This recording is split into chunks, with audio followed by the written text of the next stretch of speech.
There are many verses out there about lots of fun, but to keep things simple, we'll start with just one. No, make it two, that's better than one.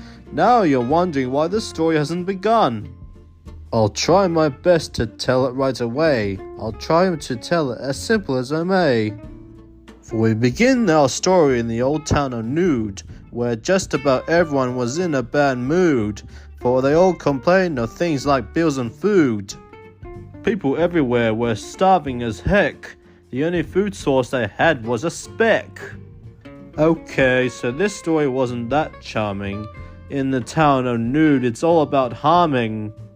The people of Nude always swore and they fought, after not getting the things they had desperately sought. And that's how things ended, full of violence and hate. Now it's time to use everyone as bait. Yes, I had lied about there being lots of fun, and to be honest with you, I don't know one. There's a second one coming that I must tell, as well as a few others after that as well. But to keep you folks listening, we'll start with this one. No doubt about it, let's make it begun.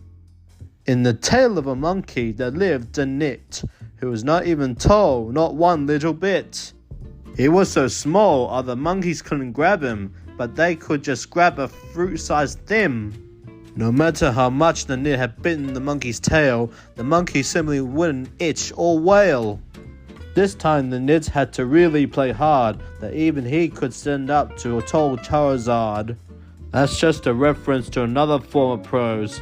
Pokemon it is, but I'll keep it I suppose. The nit planned to jump out of the monkey's fur. Then when that happens, his seize will occur. He had to grab some dynamite and then he'll create a big hole and not act like a hen. Then once he did that, he would drink all the blood, but not too much or he'll end up in mud. But when that nit jumped off of the monkey, he fell to his doom and he wasn't even spunky. He hit the ground hard with such a big hit, and sadly I must say, was the last of the nit. There's one more tale I want to share with you.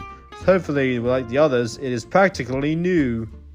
It all started with a beheaded skull. He thought he wasn't worth anything. How dull. He wanted a body. He wanted it bad. Not having a body would make him go mad. Well, if I can't find a body to make a head, I'll have to do it myself, he said. So the skull leapt, and he leapt once again. And then he saw a group of men. Any human body was fine for the skull. Having a body wasn't even that dull. The skull leapt onto a poor man's head, causing the other men around him to fled, while others stayed behind until the skull would be dead. The skull gave up and just leapt for it. No, I'm not relating this story to the nit. The men came after him and slammed and stomped. He counted a foot and he simply chomped. Oh, the pain this man was in from the bite. So another man came to use his might. What I mean to say is that he had a long rod, and then he chased after the skull who couldn't nod. It took many practices, it took many times, and now I am sadly out of rhymes.